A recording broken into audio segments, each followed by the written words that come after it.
Vamos a entrar de una vez al tema más importante de la clase, ¿ya? Que es la parte de enfermedad cerebrovascular, y vamos a integrar por ahí algunas cosas semiológicas que no hemos hablado. A ver, para empezar, los ACV se dividen en dos importantes, doctor, que esto de acá preguntan cada rato, ¿sí? Isquémicos y hemorrágicos. Isquémicos es igual a decir infarto, que constituyen la mayoría de casos. 85% son isquémicos, la mayoría son isquémicos. 15% son hemorrágicos. Doctor, los hemorrágicos obviamente tienen más mortalidad y también dan más convulsiones.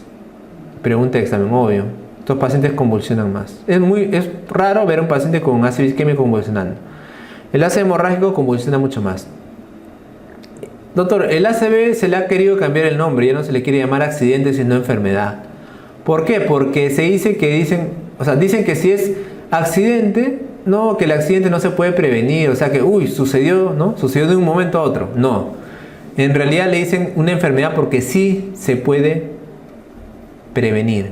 O sea, no es que el ACV en realidad es algo que, te dio así porque de la nada, no, tú tenías factores de riesgo y lamentablemente no hiciste nada para poder controlarlos. Por eso se le quiere cambiar el nombre de enfermedad cerebrovascular. ¿Cuáles son estos factores modificables? La hipertensión, que es el más importante del ACV isquémico. Este es el más importante del ACV isquémico. Otro, diabetes, dislipidemias, hábitos nocivos, ¿no? Obviamente el tabaco, por ejemplo. El sedentarismo, ¿no?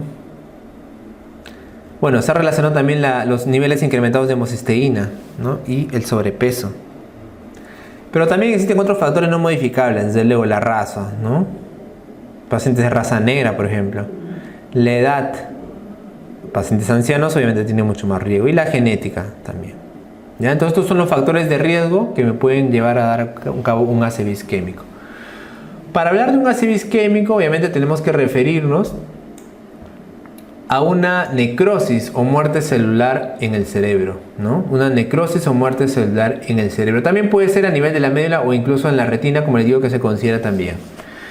Y eso debe ser basado en la demostración de un daño isquémico focal en un territorio vascular definido mediante anatomía patológica o imágenes. Anatomía patológica, obviamente una necropsia o imágenes, que ahora vamos a ver cuáles son. Y la otra es que tiene que haber una evidencia clínica de un daño isquémico focal que persiste en 24 horas o más. ¿Por qué? Por el término de TIA que ya hemos hablado y vamos a comentar por ahí también, ¿no? Y obviamente se han excluido otras causas de este paciente. Doctor, ¿por qué usted me habla de este término territorio vascular definido y me lo subraya? Vamos a ver. Tenemos un gráfico acá. Ya, voy a volver acá, ¿ya? Porque el ACV, chicos, miren, este es un concepto que me gustaría que quede bien claro, ¿ya? Es el concepto más importante de ACV, para que ustedes entiendan, ¿no? El ACV es un problema vascular. ¿Ya? No es un problema desmielinizante, degenerativo, no. Es un problema vascular. ¿Qué quiere decir, doctor? Que el infarto, mayormente, ¿no? Cuando hablamos de infarto, tiene que ver con una región irrigada por un vaso.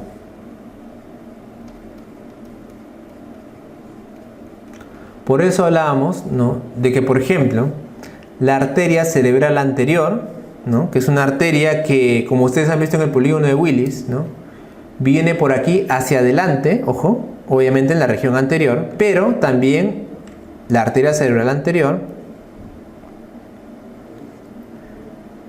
viene hacia adentro, hacia la parte medial.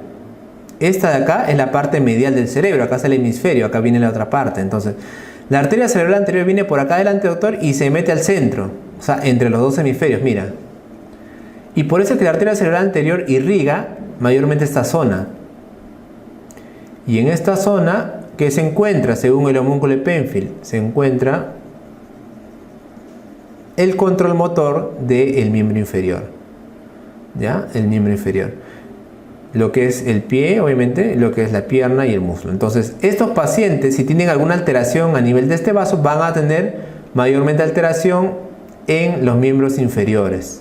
Pues va a ser una hemiparesia o una hemiplegia, de predominio crural.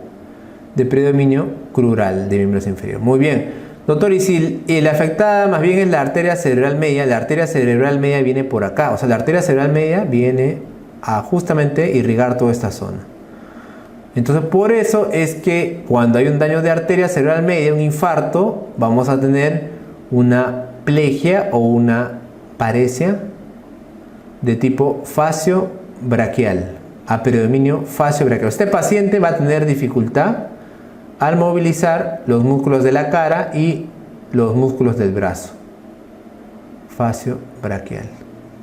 Y si el problema más bien es en la arteria cerebral posterior, pues obviamente esta arteria cerebral posterior, que viene más que todo en la región occipital, no tiene un control muy importante sobre el movimiento. Por lo tanto, en la arteria cerebral posterior no vamos a esperar encontrar algún tipo de hemiparesia. ¿Ya? Entonces, eso es bastante importante y me gustaría que ustedes aprendan que en realidad siempre el problema de ACV isquémico es un problema vascular, y el vaso sanguíneo obviamente tiene una región limitada del cerebro a la cual irriga y la cual va a producir la alteración correspondiente. ¿Está bien? ¿Por qué es importante esto, doctor? Porque, como te digo, el problema es netamente focal. Por eso se habla justamente del famoso término focalización. ¿Sí? Doctor, ¿qué pasa si viene una paciente que primero tiene debilidad del miembro inferior derecho, luego se le vienen los dos, luego empieza a dejar de hablar? ¿Eso es un problema de ACV? Probablemente no, pues, ¿no? Porque no es un problema totalmente focalizado, no es un problema que reproduce la anatomía en un lugar específico, el cual es irrigado por el vaso sanguíneo. ¿Ya? Entonces, por eso digo, el ACV es un problema vascular que está representado a nivel del cerebro y que tiene una región limitada de daño. Si tú tienes un problema como el que te he dicho, ¿no? Una persona así que tiene muchos problemas en diferentes partes y empieza a sumarse, eso probablemente sea otra enfermedad, por ejemplo una esclerosis múltiple, ¿no? Causada por una desmielinización. ¿Está bien? Doctor, ¿qué tipos de ACV isquémico hay? Cuando hablamos de infarto cerebral, hablamos de tipos por la causa.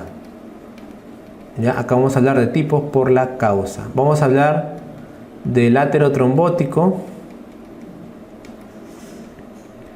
Vamos a hablar del cardioembólico. Vamos a hablar del lacunar. Y una clasificación que tenemos del idiopático. Pregunta, ¿cuál es el más frecuente de estos ACV isquémicos? ¿Cuál es la causa más frecuente? El aterotrombótico, ese es el más frecuente. Ese se produce porque existe una placa de ateroma, obviamente inestable, que se encuentra mayormente en los grandes vasos, o sea, en los vasos grandes, ¿no? Como la subclavia, por ejemplo, o en la carótida, ¿no? Que es lo que siempre buscamos cuando nosotros solicitamos en un paciente, no le pedimos una ecografía de carótida, ¿no? Para ver justamente si no hay placas ateromatosas, ¿no? Y esta placa ateromatosa puede desprenderse y puede obstruir una región determinada, ¿no? Como te decía, si el paciente, por ejemplo, tenía un problema a nivel de la carótida, pues justamente podía obstruir y pasar a disminuir el flujo a nivel de la oftálmica, que justamente se encuentra antes de la creación de la arteria cerebral media, ¿no? Aterotrombótico, doctor, este es el más frecuente. El cardioembólico es, digamos, uno que le sigue bastante en frecuencia. Ese de acá es ocasionado por un émbolo. ¿Qué es el émbolo? El émbolo es la sangre coagulada, ¿no? Que va a viajar desde un sitio distante hacia el cerebro. Por ejemplo, este émbolo puede estar en los miembros inferiores o puede estar en el corazón. Ahí está la sangre coagulada y un embolito que se están formando, y esos dispara el corazón hacia el cerebro y producen el ACV isquémico cardioembólico. Doctor, pero este paciente tiene que tener factores de riesgo. Sí, el más importante es la fibrilación auricular. La fibrilación auricular esta es una pregunta, mira que acá le ponemos verde y en realidad todo esto es recontra verde, porque la fibrilación auricular es un factor de riesgo que siempre preguntan en los exámenes, ¿no?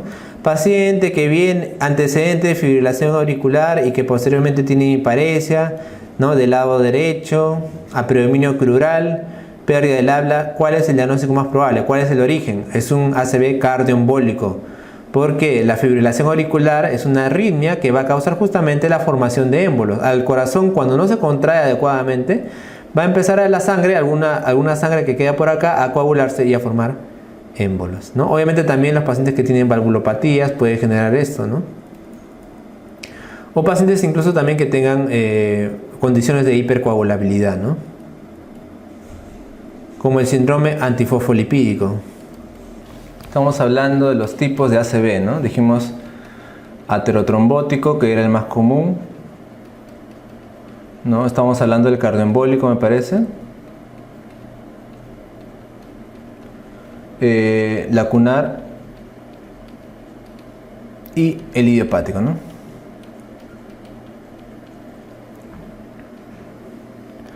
Dijimos que el aterotrombótico es el más común, el más frecuente, que se origina por placas de ateroma, las placas de ateroma que están en los grandes vasos, o los vasos grandes, ¿no?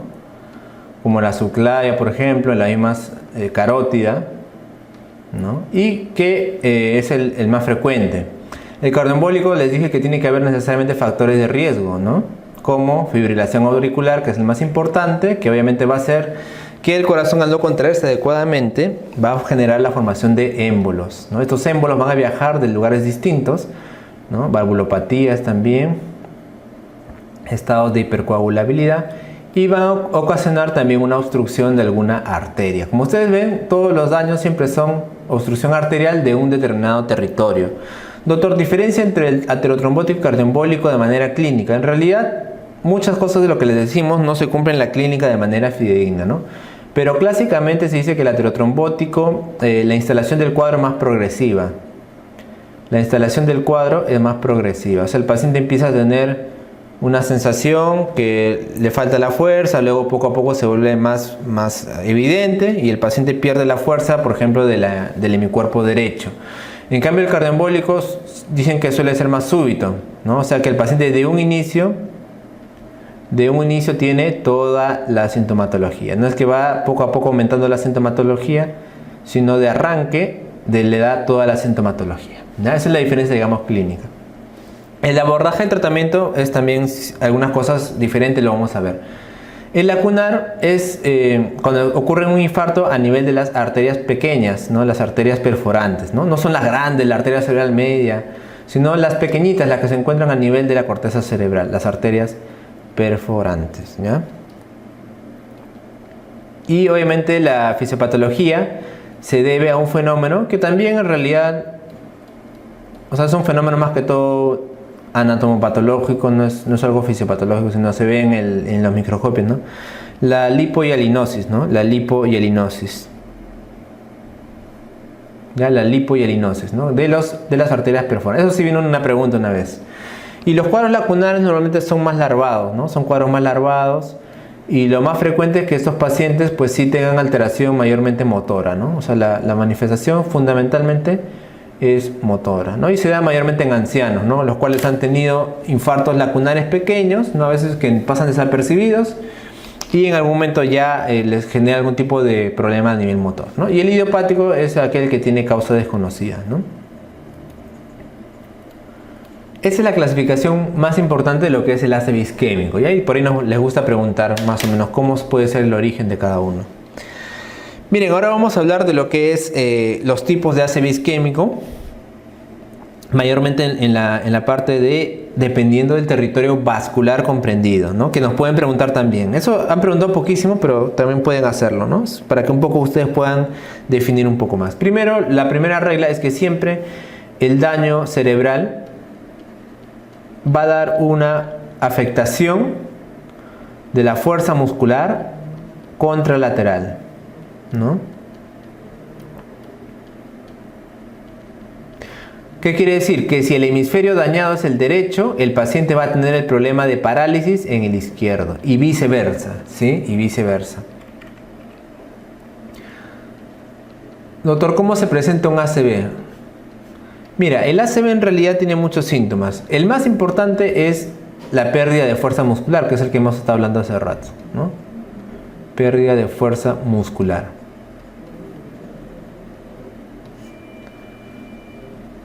Otra característica importante es el trastorno de conciencia.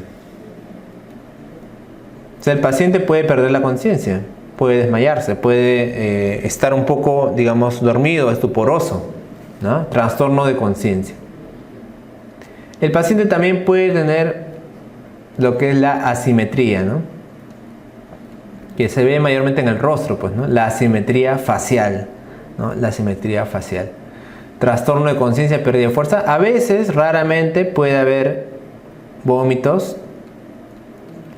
Y también podría haber en el ácido isquémico, estamos hablando, ¿eh? Convulsiones, ¿no? Que es raro, ¿ya? Estos son de presentaciones más raras. Lo más frecuente es que tú veas una persona, ¿no? Y desde luego también trastornos del habla, ¿no? Trastornos del habla, afasia. Lo más frecuente es que la persona tenga una pérdida de la fuerza muscular de un solo lado. Por eso hablamos de una hemiparesia o una hemiplegia, ¿no? Eso de acá se puede ver de diversas formas, ¿no? Es una persona, por ejemplo, hemos tenido pacientes que solamente vienen por una pérdida de fuerza en el brazo derecho, nada más. No viene con trastorno de conciencia, no tenía asimetría facial, nada. Solamente ha venido con una pérdida de fuerza en el brazo derecho. Otros pacientes, pues vienen peor, vienen con trastorno de conciencia, ni siquiera están recontra estuporosos, hay que intubarlos. Paciente que ni siquiera tiene reflejo nauseoso, ¿no? Entonces hay que poner una sonda nasogástrica, viene muy mal. En realidad, el grado de compromiso casi siempre depende del grado del tamaño de la lesión, ¿no? A veces, obviamente, como les digo, en clínica todo se puede ver, ¿no? O sea, podemos ver un paciente que tiene un infarto tremendo en la imagen de la tomografía y la sintomatología no es tan evidente, puede ser, ¿no? Pero normalmente el tamaño me indica, o sea, el grado de lesión me indica el tamaño. Pues si es una lesión terrible, pues el tamaño debe ser bastante grande, ¿ya? Obviamente esto en la práctica también es difícil de ver a veces, ¿no? Imagínate a ver que te toca un abuelito que ya está postrado ya y casi ni habla, o sea, el paciente ya es así, ¿no? No se mueve. ¿Cómo te das cuenta de que la de un ACV es bien difícil, ¿no?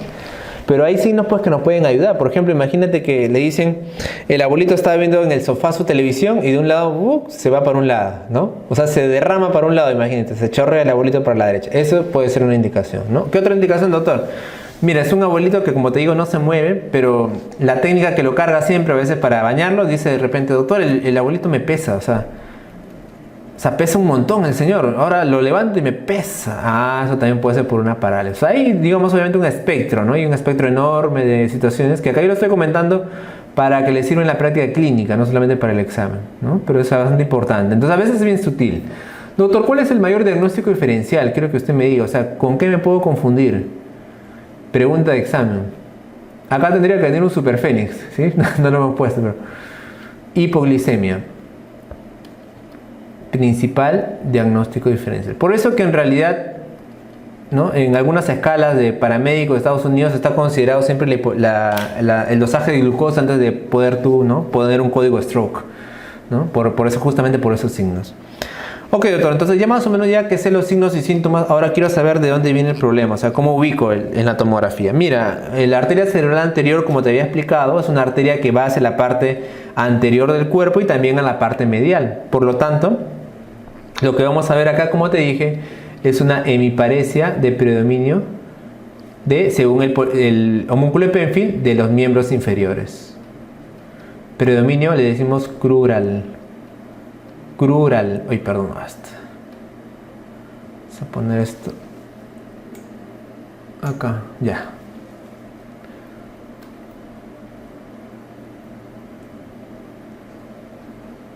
Crural.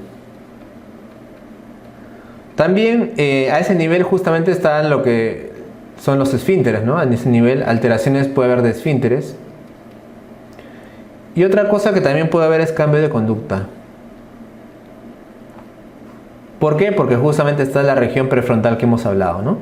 Obviamente esto, como te digo, en realidad es más que todo teórico, ¿no? En la práctica no es que lo vamos a ver solamente un paciente, imagínate con infarto, que solamente tenga un cambio de conducta, ¿no? Es bien rarísimo, ¿no? Mayormente lo que vemos en los infartos son combinaciones en ambos, ¿no? O sea, en realidad los síntomas son así, pero para el examen, chicos, para el examen, sí tienen que recordarse así porque así va a venir, ¿no? Que arteria cerebral irriga tal zona y da un control específico, ¿no? Por ejemplo, ¿qué pasa en la arteria cerebral media? Pues obviamente va a haber una hemiparesia de predominio facio-braquial, ¿no? La cara y el brazo. Facio-braquial, ¿no? ¿Qué más puede haber? Puede haber hemipoestesia de ese lado, hemihipoestesia de ese lado, ¿no? Va a haber una fascia. La fascia es frecuente en la arteria cerebral media, ¿no? Puede haber trastornos visoespaciales dependiendo del, ¿no?, del hemisferio afectado. Y acá mira, también en la arteria cerebral media va a aparecer un fenómeno que es la hemianopsia. La hemianopsia depende, como tú sabes, de la parte occipital, pero la arteria cerebral media sí puede compartir tranquilamente porque en realidad es una región que es bastante amplia y puede compartir la hemianopsia, que en realidad la comparte también la zona posterior, ¿ya? Esta de acá es una hemianopsia homónima contralateral. Simplemente yo les digo que se aprendan así nomás, porque en realidad si lo razonan se van a rayar, ¿ya? O sea, si el paciente tiene una hemianopsia, perdón, tiene un infarto del hemisferio derecho, va a tener una hemianopsia izquierda, ¿listo? Hemianopsia homónima izquierda. O sea, el campo izquierdo es el que el paciente va a tener alteraciones en ambos ojos. También en la arteria cerebral media puede haber una disociación oculocefálica.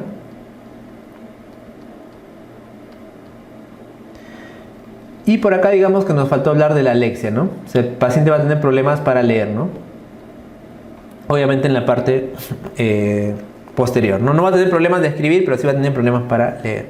Entonces de esa manera nosotros podemos diferenciar más o menos de dónde viene la lesión, ¿sí? Entonces no viene un paciente, doctor, un paciente que viene por una hemianopsia homónima, paciente hipertenso con una hemianopsia homónima, no puede leer y nada más. Y le examino y el músculo está totalmente conservado, tiene fuerza muscular conservada. ¿Qué puede ser? Puede ser arteria cerebral posterior, ¿no? Doctor, ahora me viene un paciente que tiene cambio de conducta y además tiene una hemiparesia, predominio izquierdo, pero de tipo crural. ¿Qué puede ser? Puede ser un infarto a nivel de la arteria cerebral anterior derecha. Ya siempre va a ser del lado contrario. ¿Ya? Entonces, estos síndromes me gustaría bastante que lo puedan aprender para poder responder algunas preguntas que les pudieran venir, que en realidad no han venido nunca así tan difíciles, digamos, ¿no? O sea, tan elaboradas. Muy bien, doctor, ¿cómo hago el diagnóstico ahora? Ya me habla bastante de signos, síntomas, ahora quiero ver qué hago cuando viene un paciente así con ACV. Mira, en realidad el manejo del ACV tienes que saber, es un manejo de emergencia, o sea, eso es lo ideal, ¿no? ¿Cómo es un manejo de emergencia? O sea, que el paciente tiene que llegar ya casi con el código stroke. Eso es lo que les decía de que en Estados Unidos ellos tienen paramédicos y ellos lo que hacen es hacer una escala, la llamada escala de LAPS. En esa escala tienen algunos parámetros y un puntaje en el cual van a ver, tiene asimetría facial, hemiparesia, glucosa normal y, ok, cuando cumple criterios le vas a decir, este es un código stroke, ¿no? El paciente llega, mira, y acá justamente es importante bastante los tiempos, ¿no? Por eso es una emergencia, o sea, los tiempos son importantes para poder hacer el tratamiento. Entonces, paciente llama a su casa, doctor, paciente tiene un infarto, a ver, ya va al paramédico, listo, es un código stroke, lo llevo a emergencia corriendo al hospital y ya en el hospital debería haber una unidad de stroke idealmente, ¿no? La unidad de stroke obviamente debería componerse de un neurólogo, idealmente internista, emergencista y UCI que estén 24 horas solamente para ver pacientes con ACV isquémico. Eso de acá obviamente en la realidad es muy difícil acá en el Perú, ¿ya? Pero eso sería lo ideal. Es un tratamiento de emergencia. Listo, llega el paciente, ya llega con la unidad de stroke, código stroke. De frente, ya ni le preguntas casi, de frente le haces una tomografía, ¿sí? O sea, ya te ahorras tiempo, no que a ver qué tienes, hemograma, no, tomografía. Obviamente voy a sacar otros exámenes, pero no voy a esperar tanto. Tomografía y ahí voy a ver la imagen, ¿ya? Y en la imagen cerebral tengo que ver el ACV isquémico. Ahora vamos a hablar un poquito de en qué consiste esto. En la tomografía cerebral, chicos, tienen que saber ustedes que hay algunos cambios recientes y hay otros cambios que ya son evolutivos, ¿no? O sea, a veces tú, por ejemplo, puedes tomar una tomografía y no te sale absolutamente nada, entre comillas, ¿no? Bueno, si el paciente tiene la clínica, tiene los factores de riesgo, pues habría que tratarlo como un ACV isquémico, ¿ya? Entonces, la tomografía cerebral es un examen que en realidad a veces, digamos, no puede detectar el ACV isquémico, el infarto, pero me sirve muy bien para descartar que hemorragia. ¿Por qué, doctor, me habla usted así de hemorragia? ¿Qué tiene que ver? Porque en realidad, como te digo, el tratamiento es de emergencia, es rápido. El paciente viene, le tomo su tomo y lo que más me interesa es descartar que no haya hemorragia. Si no hay hemorragia, entonces yo en este paciente, voy a ofrecerle la fibrinolisis, ¿no? Si no tiene hemorragia, voy a ver si el paciente cumple criterios para fibrinolisis y si cumple criterios, le doy la fibrinolisis. ¿Qué es la fibrinolisis? Es el tratamiento que tiene que darse idealmente en un tiempo muy rápido, 3 horas desde iniciado el cuadro. Por eso es que es tan importante la tomografía. Doctor, ¿y por qué no hay una resonancia? Porque la resonancia, primero, es más caro. Segundo, no todos los hospitales tienen, no todos los hospitales lo tienen. Y tercero, demora más el examen. No es 5 minutos o 2 minutos que en la tomografía pasa el paciente, listo. No, resonancia demora media hora, 40 minutos. Entonces, demora mucho tiempo. Por eso te digo, la tomografía, si te preguntan en el examen, es el examen de imágenes de elección. ¿Ok? Doctor, pero una resonancia a veces detecta tempranamente más. Sí, pero la tomografía es lo más rápido y lo que me sirve para ver si es una hemorragia o no. Si no es hemorragia, criterios de inclusión y exclusión. Y si cumple, fibrinolisis. Listo, ese es el tratamiento básico del láser. Ahora vamos a ver otras cositas más, obviamente, ¿no? Doctor, entonces, en la tomografía, ¿qué puedo encontrar? Les dije que en todo caso puedo encontrar que no hay nada o puedo encontrar algunos cambios recientes. Esto que ustedes ven aquí son cambios evolutivos. Mira, acá tú ves una zona gris, ¿no? Este es un ACV isquémico. El ACV isquémico, el infarto, en tomografía se ve hipodenso. Acuérdate que en tomografía hipodenso es oscuro, ¿sí? Hiperdenso es blanco. ¿Cuál es lo más hiperdenso? Hueso. ¿Cuál es lo más hipodenso? El aire del pulmón, ¿no? Que es más o menos así. Y lo intermedio obviamente es el parénquima, ¿no? Y también acá lo que es el infarto. Es hipodenso, ¿ya? Hipodenso. Pero esto, doctor, generalmente lo voy a ver después de un día, 24 horas o 48 horas. Por eso a veces repetimos la tomografía después. Pero a veces sí lo que voy a ver son cambios recientes. Son cambios quizás muy, ¿cómo decirlo? Medio finos, ¿no? ¿Qué cambios finos vamos a ver? Uno, por ejemplo, eso me refiero que en estadios iniciales, ¿no? Borramiento de las cisuras. Siempre cuando tú hagas una tomografía tienes que hacer el examen comparado, ¿ya? O sea, veo izquierdo, veo derecho, así, ¿ya? Entonces, comparado. Te digo, mira, oye, acá hay cisuras, mira qué bonito, y acá mira, ¿no? Eso es porque existe un borramiento de cisuras. ¿Qué más, doctor? Puedo encontrar una disminución de las cisternas, ¿no? Acá mira, ¿ves? Este no es un tumor, este es un ACV, mira. Esta cisterna, este ventrículo está más pequeño que este. Ok, ¿no? ¿Qué más? Podemos encontrar una pérdida de la diferenciación de la sustancia blanca y la sustancia gris. A eso yo le llamo el signo del televisor malogrado. Televisor malogrado, ¿no? Acá no se detecta tan bien. Vemos por acá, ¿sí? ¿Te acuerdas de un televisor antiguo? Eso malogrado, cuando suena, ¿sí? Entonces, no hay una diferencia entre sustancia blanca y gris, ¿no? Acá sí más o menos tú puedes ver blanca, ¿no? Y gris, ¿no? Blanca y gris, más o menos, ¿no? Blanca y gris. En la parte del infarto hay una pérdida de la diferenciación de la sustancia blanca y gris. Doctor, ¿y por qué esas alteraciones? Haces un infarto. Porque el infarto en estadios iniciales, ¿no? Hay una reacción de edema, ¿no? O de, digamos, inflamación, ¿no? El infarto al inicio lo que causa es una inflamación y un edema. Por eso es que podemos encontrar esos signos. Ahora tú miras, pero doctor, y ahora se me ve muy difícil. Mira, yo creo que así al ojo no lo reconozco. O sea, en realidad me complica la vida. ¿Cómo hacen los neurólogos? Que los neurólogos obviamente lo que hacen primero es el examen físico, ¿no? O sea, hemos hablado del examen físico, estamos hablando de lo que es cómo es identificar las alteraciones, la hemiparesia, en qué zona, para más o menos tener una hipótesis del daño vascular, ¿no? Ya te he dicho, te lo repito por enésima vez, el tema del ACV es un problema de vasos sanguíneos, por lo tanto es de irrigación. Entonces, primero el neurólogo examina al paciente, ok, una hemiparesia izquierda, y luego ¿qué hago? Busco en la tomografía, no voy a buscar así al champazo, voy a buscar la zona que corresponde a la lesión que yo he encontrado. Claro, si yo encontré una lesión mayormente faciobraquial, voy a buscar el territorio de la arteria cerebral media del otro lado. Entonces ahí voy a concentrarme más, ¿no? Ok, acá. Entonces veo la diferencia, ¿me entienden? Entonces en realidad el examen es importante para poder nosotros luego ir a la tomografía y llegar al diagnóstico, ¿ya?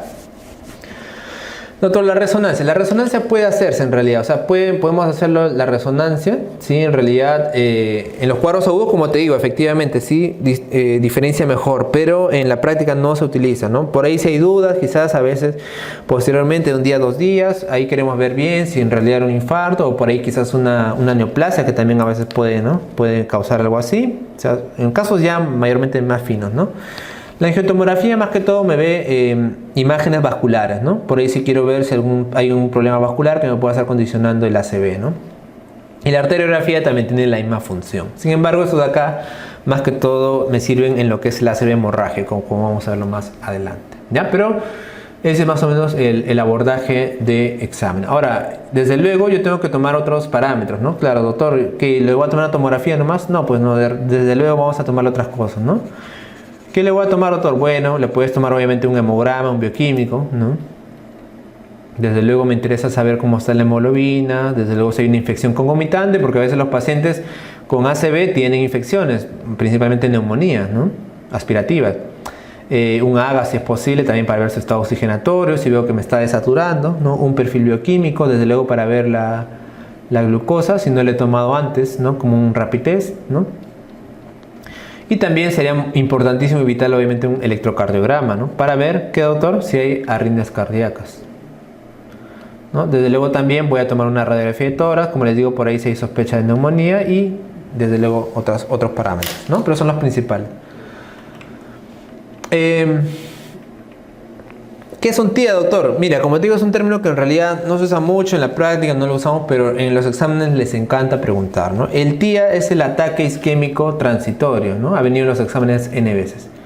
Es el ataque isquémico transitorio. Su definición es que es un episodio breve, que hay una disfunción neurológica ocasionada por una isquemia cerebral o retiniana, cuyos síntomas duran menos de 24 horas. Pero en realidad sí, la duración es muy cortita, casi siempre es menos de 1 hora o 6 horas. Pero el término de TIA se mantiene hasta 24 horas, ¿ya? Y no hay una evidencia de una lesión cerebral, no hay una evidencia de una lesión. Lo que pasa con los TIAs es que obviamente este paciente no es cualquier paciente, o sea, en realidad tiene un riesgo de hacer un infarto 10% por cada año que pase. O sea, este paciente sí hay que controlarle todos sus factores de riesgo, no es que pasa un TIA y listo, como si nada, no, tiene más riesgo de infarto que la población en general, ¿no? Mayormente el problema aquí se encuentra, ¿dónde, doctor? En la región carotidia, 80%, ¿no? 80%. Por eso es que estos pacientes pueden hacer problemas motores, ¿no? De pérdida de fuerza momentáneo o algún tipo de alteración también visual, como habíamos dicho, ¿no? La famosa amaurosis fugax. ¿Por qué? Porque se localiza a nivel carotidio, ¿no? Amaurosis fugax. Si se ubica en el nivel vertebrobasilar, este síndrome, ¿no? Pacientes que tienen infartos de la arteria vertebrobasilar, va además con sensaciones de vértigo, visión doble diplopia o disartria, ¿no? Eso tiene que ver con el tronco, ¿no? El manejo, como les digo, mayormente es el control de los factores de riesgo, ¿no? Control de los factores. Acá en el TIA, doctor, no hay que darle pues fibrinólisis, acá, por si acaso, ¿eh? Acá no se da fibrinólisis. Ya no se da fibrinólisis. Ya el ataque isquémico transitorio. El riesgo de recurrencia, como les digo, que tiene que ver con la edad, son factores que vamos a controlar, la presión arterial y obviamente también los síntomas clínicos.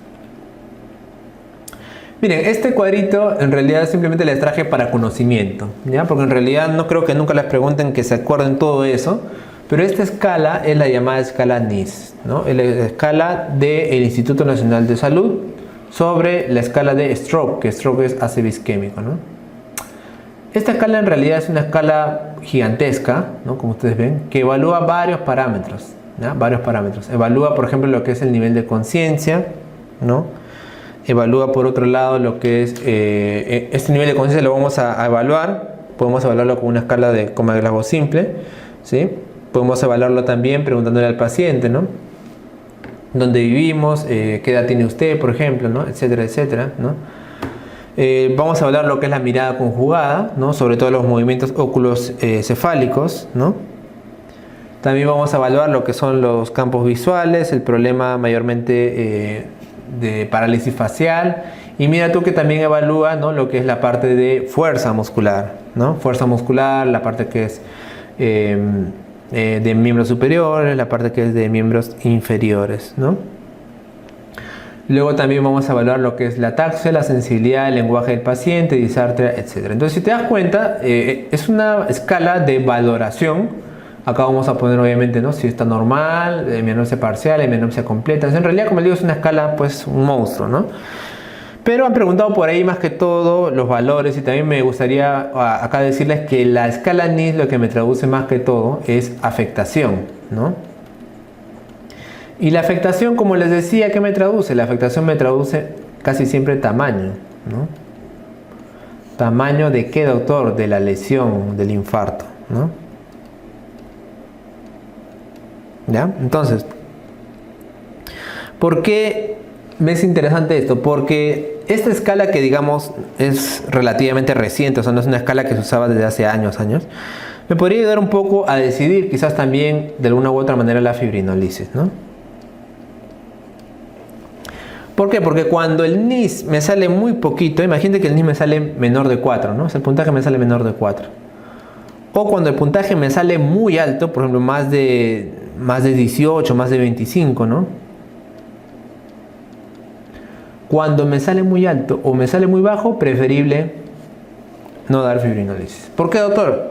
Primero porque, como te digo, si es el daño muy pequeño, pues no conviene darle fibrinolisis.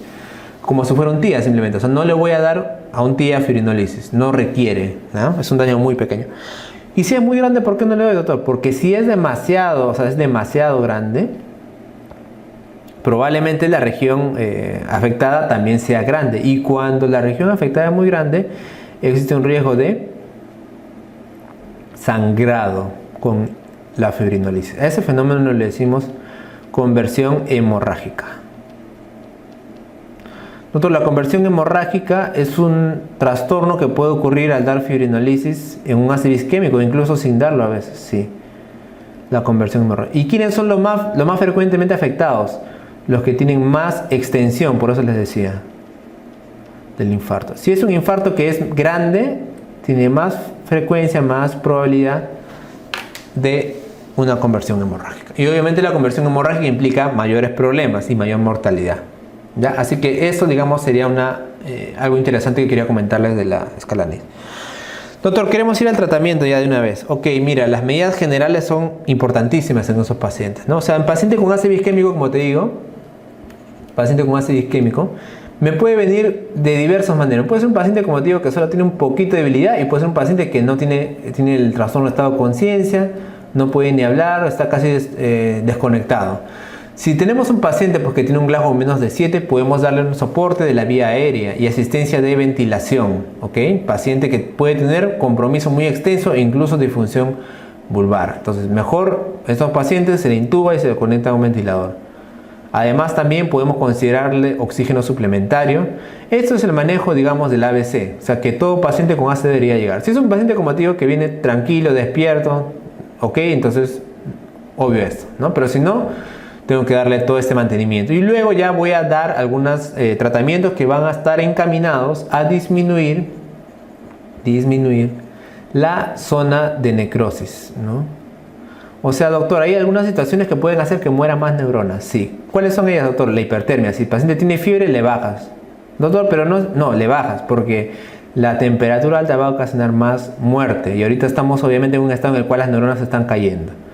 Corregir la hipovolemia con sueros salinos isotónicos si hay una hipovolemia, si hay arritmias cardíacas. Y otro parámetro importante que me va a permitir salvar a las neuronas es la hipoglicemia, ¿ya? Si el paciente tiene hipoglicemia, también eso de ahí le puede afectar a las neuronas y hay que corregirle inmediatamente, ¿ya? Sí, sin pensarlo. Oxígeno, hipoglicemia, darle oxígeno, darle glucosa y darle algún tipo de antipirético si el paciente tiene fiebre, ¿ya? Esas son medidas generales. Doctor, y luego le voy a dar la fibrinolisis. Para darle la fibrinolisis tengo que ver si este paciente es candidato o no, primero, y luego también obviamente la presión arterial.